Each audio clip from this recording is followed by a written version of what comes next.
Well, a Pakistani official says there was an overnight exchange of fire at the border with India. That's along the so-called line of control that separates the nuclear-armed rivals and neighbors.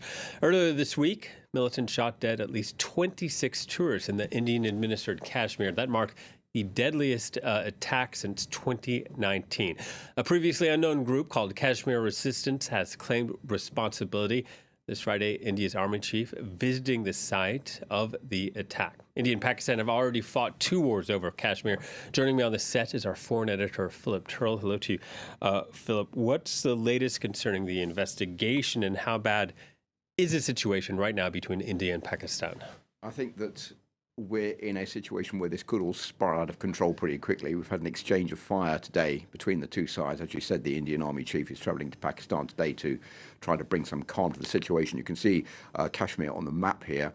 Part of it is under Pakistani control.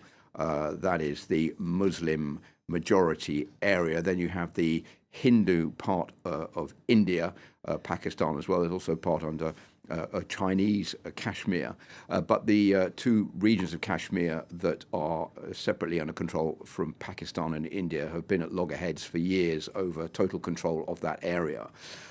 New Delhi's regularly blaming Islamabad for backing gunmen in Kashmir who've been fighting an insurgency since 1989. Islamabad has denied backing the insurgents. It says that it only supports Kashmir's struggle for self-determination. So there's really no strong dialogue going on there. There have been ceasefires, but nothing really concrete. So this is a spiraling out of control of the situation due to this terrorist attack. Now, what's happened so far is that India has released 3 sketches of the suspects. They say 2 of them are of Pakistani origin.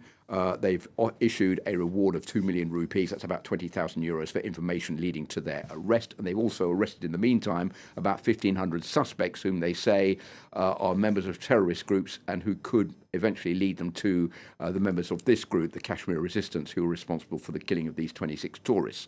As far as retribution is concerned, retaliatory measures by India, we already have a downgrading of diplomatic ties, a suspension of a water-sharing treaty, the closure of the main land border, and of visa services cancelled for Pakistani nationals. And Narendra Modi, the Indian Prime Minister, has actually gone further than that, saying that India will go to the end of the earth to find the terrorists and their backers, making that statement in English, which is quite rare for him, to let the world know that India is going to push ahead to find out who was responsible for this attack. And the second point on that, the suspension of the water-sharing treaty, how significant is that? It's very significant because this water-sharing treaty has been in operation since 1960, that's 65 years, and has never been stopped, even when there have been clashes between the two sides.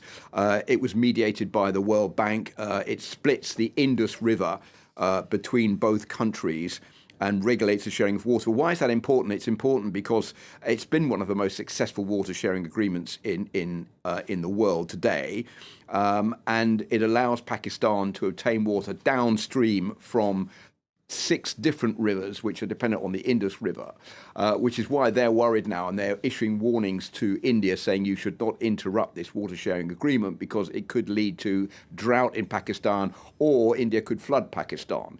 So in the meantime, Pakistan's announced a suspension of trade with India and also the suspension of Indian diplomats. So we're really not out of the woods yet, Will. All right, Philip. Thank you very much, Philip Turle, joining us on the set there.